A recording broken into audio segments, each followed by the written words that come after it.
Salut à tous et à toutes, c'est Chris. On se retrouve aujourd'hui pour un petit tuto sur Photoshop. On reprend Photoshop, je crois que la dernière fois on avait fait Photoshop également. Alors là on va faire un truc un peu différent, mais je vais vous faire voir un petit peu comment on peut faire une œuvre, un truc assez simple, comment on peut faire un truc artistique qui va être un petit peu comme ce que vous voyez là, sauf que là il y a beaucoup plus de travail. Là on va faire un truc vraiment beaucoup plus simple. Alors on va ouvrir, on va passer par là, on va aller sur le bureau, j'ai préparé une petite photo et une signature, ça sera pour signer. On va ouvrir les deux en même temps. Voilà, la signature est là, pour le moment on n'en a pas besoin. Et voilà, j'ai préparé donc une petite photo que j'ai fait cet été à Valras, ça c'était un feu d'artifice que j'ai fait, voilà, à Valras plage, une petite photo sympathique, on va dire. Alors, on va essayer de s'arrêter à peu près au pied des, on va voir des flammes un petit peu par là, pour pas avoir le bas. On va couper par ici, donc on va faire, excusez-moi, je reprends, on sélectionne ici, donc c'est l'outil rectangle de sélection, on prend directement dans un angle, on descend jusqu'à l'endroit où on veut, on va descendre par là, on va dire, ça me semble pas mal, et ensuite on va faire image, recadrer, hop, et la photo est recadrée.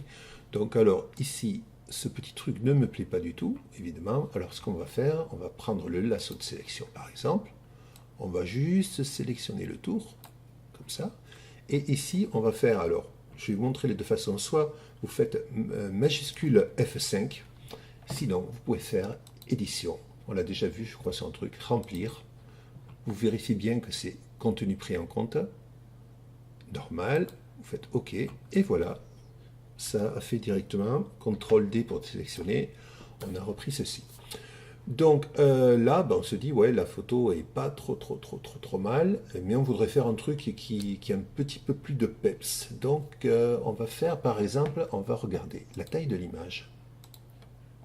On est bien en 300 dpi, elle se fait en hauteur 32. Alors on va essayer de faire un truc un peu plus, on va faire 32 justement, tout rond, voilà. On va la diminuer légèrement pour avoir un compte rond. Ce qui va nous permettre ici de faire, on va essayer de travailler avec un reflet comme ceci. Alors on va donc pas augmenter la taille de l'image, mais la taille de la zone de travail. Donc la zone de travail, ça va être la zone sur laquelle on va travailler. Donc si on prend une zone plus grande que ça va créer évidemment un restant d'image.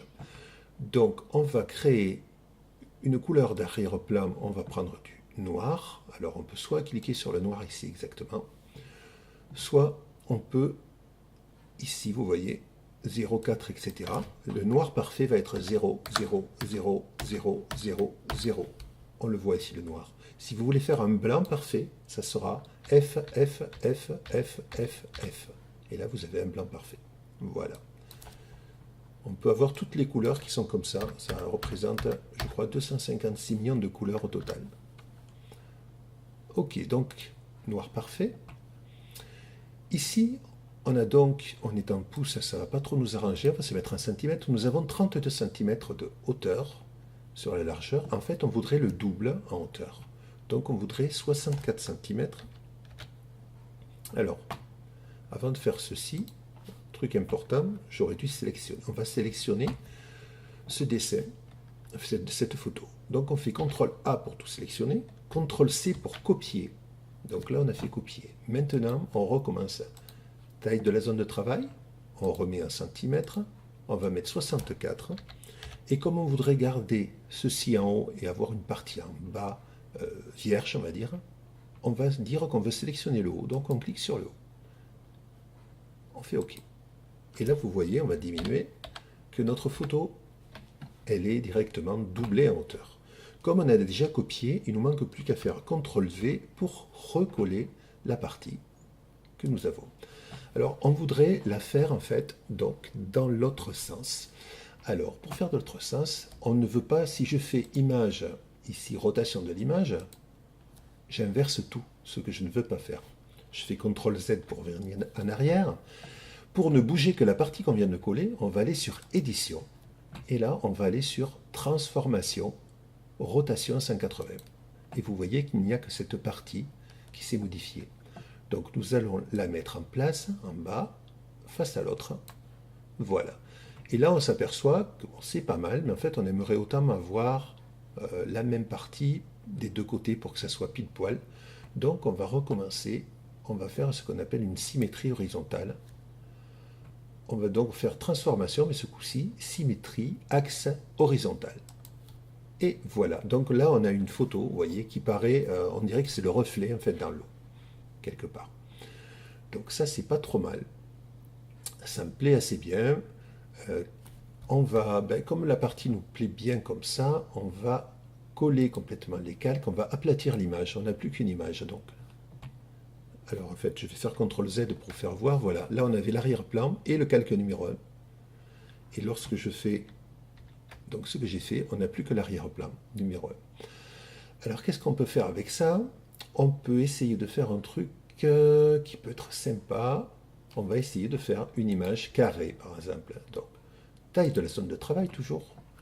Alors, on va se remettre en centimètres. On voit qu'on est à 64. Eh bien, on va mettre 64 centimètres en largeur. Et ça, on va le laisser centré. Et l'arrière-plan, toujours. Alors, on peut, comme je vous ai fait voir, choisir la couleur d'arrière-plan, ou soit mettre directement noir. Voilà. Alors, erreur de nouveau, je reviens en arrière. On va maintenant sélectionner toute cette partie.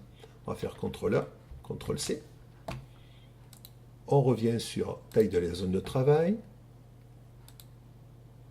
centimètres, 64 cm, pour faire un truc carré en fait. Hop. Et on va maintenant recoller la nouvelle partie dessus, qui en fait apparaît au même endroit, on ne la voit pas. Alors ce qu'on va essayer de faire, on va essayer de la faire tourner avec, donc toujours pareil, édition, transformation. On va faire une rotation horaire de 90 degrés, ce qui va nous faire un truc comme ça. Alors vous allez me dire, c'est assez sympa, mais du coup, on cache toute la partie centrale. Alors là, on va essayer de jouer là-dessus. Ça va être sur les différents calques. Alors là, calque normal, ça veut dire que le premier calque couvre l'autre et par-dessus. Si on les met en fondu, on ne devrait pas voir de différence. Et là, au lieu de les changer une fois, un par un, ce que vous pouvez faire, juste, vous mettez la souris dessus et avec la roulette de la souris, vous faites défiler vers le bas. Ok, fondu, vous voyez, obscurcir. Jusqu'à ce qu'on trouve un truc qui puisse être sympa. Alors, est-ce qu'on va trouver? C'est pas évident. Voilà. Là, par exemple, ça me semble pas mal du tout comme ça. On est en éclaircir. On va regarder ailleurs. Donc là, là, on ne voit rien. Là, on voit qu'on voit le centre. Là aussi, la couleur plus claire, c'est pas mal non plus.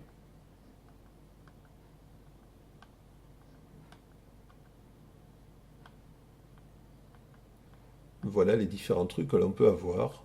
Vous voyez, c'était pas terrible. Donc on revient vers le départ. On était à le premier qu'on a trouvé qui allait bien. Celui-là, il me plaît pas mal. En fait, sauf ici. On va voir si l'autre était mieux. On en avait un qui était pas mal aussi.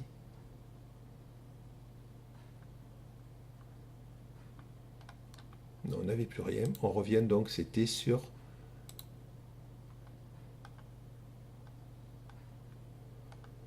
Voilà.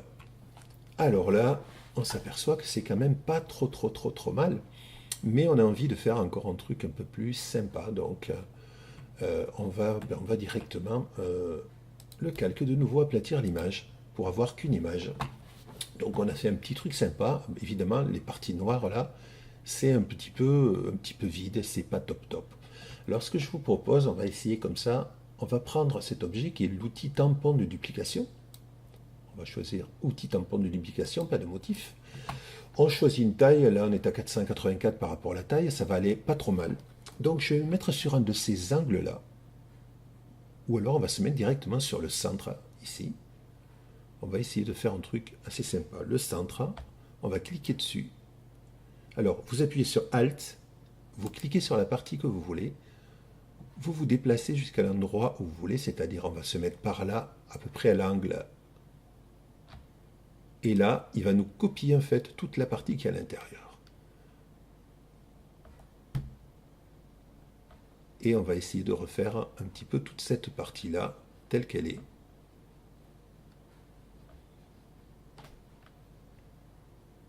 Alors on va peut-être essayer de déborder par là pour que ça fasse un fondu avec ceci.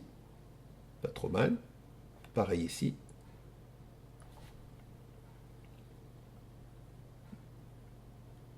Ok, on va essayer maintenant de faire la même chose. Donc on va cliquer sur le centre et on va se mettre à peu près à la base du carré ici. On va le faire pareil, en fait, sur les quatre côtés. On va aller très rapidement.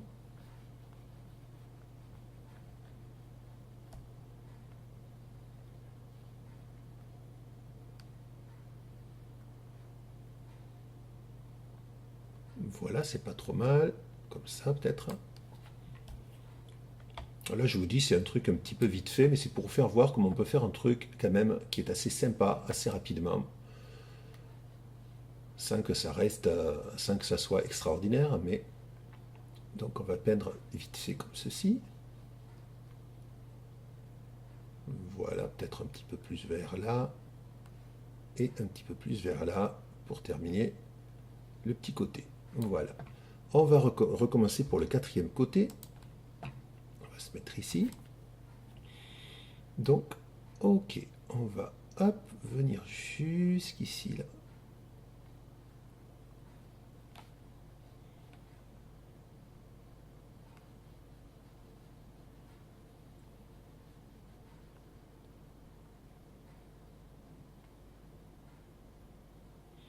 Voilà, donc là on a un truc qui commence à devenir sympa, on a encore des parties vides un petit peu là. On peut également recommencer ce qu'on a fait, c'est-à-dire faire ceci et repartir de ce carré-là pour refaire juste les petits carrés des bords. Ce qui peut être sympa aussi. On va faire un truc à peu près comme ça. Oups, j'ai fait une erreur. Voilà.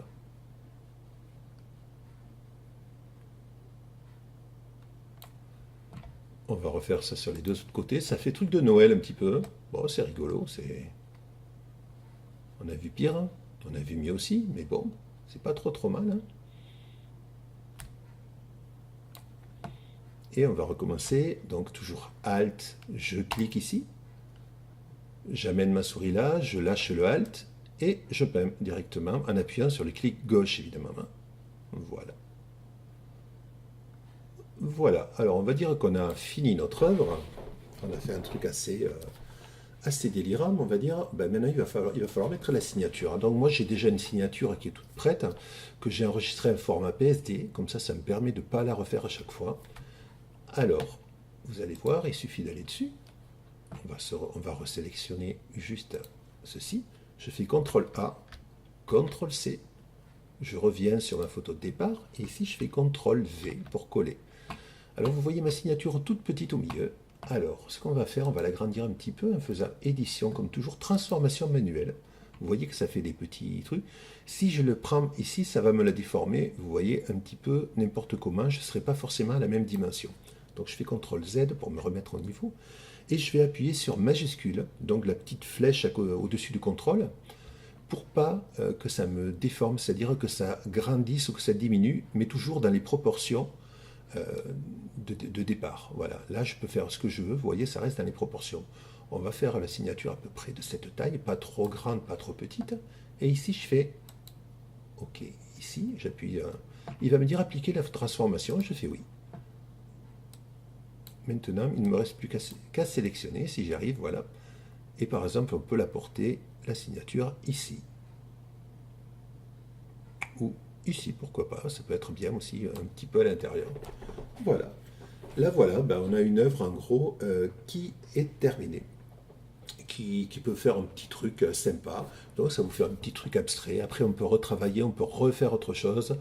On peut faire ça un petit peu à l'infini. Après, c'est votre imagination qui va faire la différence. Plus vous aurez d'imagination, plus vous aurez d'idées, plus vous allez arriver à faire des trucs chouettes.